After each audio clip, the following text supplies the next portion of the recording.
Hello everyone, welcome back to the channel. Welcome to day 17 of 21 days challenge. I hope आप सब बहुत अच्छे होंगे। आप सबकी प्रिपरेशन, आप सबके चैलेंजेस और whatsoever things you have taken up for this 21 days, you are doing it consistently. And sometimes I also see comments that yes, you are doing it consistently. Just I have some paucity of time, so that's why I'm not able to reply to each one of you. लेकिन जैसे ये challenge ख़त्म होता है then definitely I will reply जो भी comments हैं अभी रिसेंट वीडियोस में, इन चैलेंज वाली वीडियोस में। I will reply to them ये चैलेंज ख़त्म होने के बाद ही, क्योंकि अभी बहुत हेक्टिक चल रहा है। ओके, सो दिन की शुरुआत आज काफ़ी लेट हुई थी। सुबह तो मैं जल्दी उठ गई थी, बट पढ़ने के लिए मैं अराउंड 2 बजे बैठी थी। तो फिर उसके बाद मैंने अपना पूरा टास्क स्टार्ट किया था। इस तरह से दिन जा रहे हैं। अभी थोड़ा लेट पढ़ाई स्टार्ट होती है बिकॉज रात को भी मैं लेट तक ही पढ़ रही हूँ आजकल। So today I am going to talk about a very different topic, और मुझे लगता है कि ये आप में से बहुत लोगों ने ये कॉन्सेप्ट सुना भी नहीं होगा। मैंने भी ये कॉन्सेप्ट मतलब यहीं पे फर्स्ट टाइम सुना। So today I am going to share with you all. So कुछ महीने पहले क्या हुआ that I was scrolling Instagram, और वहाँ पे एक वर्कशॉप की एड आती है। The workshop was about shadow work.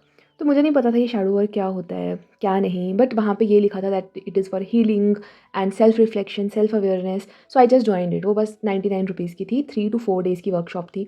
I joined it and उसमें मेरे को एक इतना न्यू कॉन्सेप्ट पता चला that okay, what is shadow work. So basically shadow work is given by a very famous psychologist Carl Jung.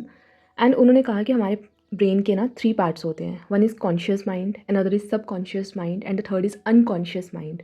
Unconscious mind वो mind है जिसके बारे में हमें खुद भी नहीं पता, और ये अनकॉन्शियस माइंड हमारे माइंड का 65 to 75% ऑफ द माइंड बनाता है, जिसमें हमारे डीप सीटेड बिलीव्स, हमारे फियर्स, हमारी हिडन चीज़ें या जो हमारे डर हैं वो सब यहाँ बैठे होते हैं। और यही सब हमारे बिहेवियर्स को शेप करते हैं, हमें इन्फ्लुएंस करते हैं, जो कि हमें भी नहीं पता कि ऐसा होता है हमारे साथ। सो जब तक हमें किसी चीज़ के बारे में पता ही नहीं है कि वो चीज़ एग्जिस्ट करती है, तो हम उसके ऊपर वर्क कैसे कर सकते हैं। सो दैट्स वाई ये शैडो वर्क का जो कॉन्सेप्ट है, इससे हम अपने बारे में और ज़्यादा जान सकते हैं, हमारे डीप सीटेड बिलीव्स के बारे में जान सकते हैं। किसी प्रॉब्लम के बारे में पता होगा तभी तो उसके ऊपर वर्क करेंगे ना। एंड एक चीज़ बहुत अच्छी बोली थी कि the very thing you have been suppressing और hiding from might actually be your super power. हो सकता है कि वही चीज़ जिसको हम छुपा रहे हों वही हमारी सक्सेस की, वही अ, हमारी ग्रेटेस्ट स्ट्रेंथ हो। सो उन्होंने कहा that did you know that the very thing keeping you stuck is an illusion your mind has created. For example, how many times you have felt stuck, held back by fear और convinced that you are not good enough. But what if I told you most of these fears were not even real. For example, imagine करो कि आप अंधेरे में जा रहे हो और आपको लगता है कि सामने से कोई भूत आ रहा है। डर जाओगे, हार्ट बीट्स बढ़ जाएंगी, सांसें बढ़ जाएंगी, और फिर अचानक से लाइट आ जाती है एंड आपको दिखता है वहाँ तो कुछ भी नहीं था, वो तो आपको ऐसे लगा, बस होता ना अंधेरे में डर लग जाता है। तो यहाँ पे हमारे माइंड ने एक ट्रिक प्ले की, and in the similar way our mind plays the same trick with our shadow. So basically shadow work work कैसे करता है। सबसे पहले हमारा माइंड कुछ फेयर को क्रिएट करता है विच इज़ अननोन। जैसे हम अंधेरे में जा रहे हैं और हमें खुद से ही हमने अपने माइंड से एक भूत बना लिया सामने, जो कि एक्चुअल में एग्जिस्ट भी नहीं करता। जब हमें अवेयरनेस होगी तभी हम उस फेयर को डिजॉल्व कर सकते हैं। And when you recognize your patterns they stop controlling you. अभी सेम स्टोरी कि आप अंधेरे में जा रहे हो, आपको लगा भूत है, बट जैसे ही लाइट आई आपने देखा वहाँ कुछ भी नहीं था, आपका फेयर चला गया। बट वट इफ़ आप डर जाते और वहाँ से भाग जाते, लाइट आने से पहले ही आप भाग जाते। आप तो कभी अपना फेयर को फेस कर ही नहीं पाते। And this is where most people live their entire lives like this, afraid of illusions they never dare to question. हम अपने फेयर्स को क्वेश्चन ही नहीं करते कि ये फेयर आया कैसे, किसने बनाया, कहाँ से आया। एंड ये सब जो हमारी शैडोज़ हैं ये बहुत रीज़न से बन सकती हैं। जैसे फॉर एग्जांपल, आपको बचपन से कोई कह रहा है कि आप तो एवरेज स्टूडेंट हो, आप तो एवरेज स्टूडेंट हो, आप कुछ नहीं कर सकते, ये वो आपको सोसाइटी ने ये चीज़ें फीड कर दी। अब आप बड़े हो गए हो but still this fair is inside you, and आपको लगता है कि मैं तो एवरेज स्टूडेंट हूँ, क्योंकि आपने कभी अपना फुल पोटेंशियल यूज़ किया ही नहीं। सिमिलर इज़ द केस, किसी ने आपको बोल दिया कि आप अच्छे नहीं दिखते, आप सुंदर नहीं दिखते, आप में कॉन्फिडेंस की कमी है, आप ये नहीं कर सकते, वो नहीं कर सकते, या फिर आपकी ये कमी है। कभी कभी तो खुद भी हम अपने आप को बहुत सी चीज़ें बोल देते हैं, एंड वो चीज़ें हमारे माइंड में बैठ जाती हैं। But is it true? हम उस चीज़ से कभी ओवरकम ही नहीं कर पाते, एंड वहीं पे आधे लोग रह जाते हैं। That is all just illusion हमारे दिमाग का। कभी कभी तो ऐसा होता है कि हम अपने शैडो से, अपने डार्क चीज़ों से आगे बढ़ना ही नहीं चाहते, बिकॉज हमें लगता है कि हम उस चीज़ को हैंडल ही नहीं कर पाएंगे।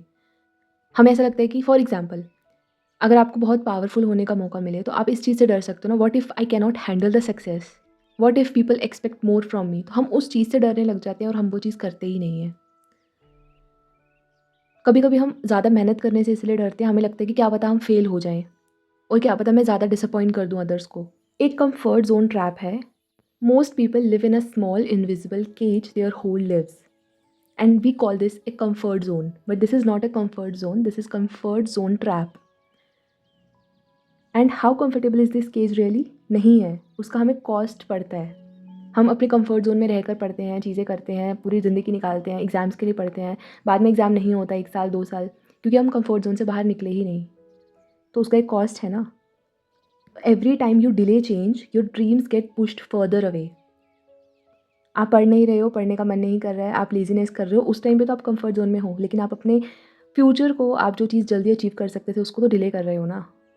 उसकी फाइनेंशियल कॉस्ट है, फिजिकल कॉस्ट है, फेमिलियल कॉस्ट, इमोशनल कॉस्ट है, prolong stress, anxiety, dissatisfaction, frustration, sadness, personal cost है। हमारी अपॉर्चुनिटीज़ मिस होती हैं, we procrastinate, we feel burned out, constant sense of regret for the things we could have done, career and money. कितना ज़्यादा हम financially loss देते हैं खुद को। अगर हमने 4 साल अपनी सक्सेस डिले की है तो 4 साल का आप खुद अंदाज़ा लगा लो कितनी आपकी सैलरी होती।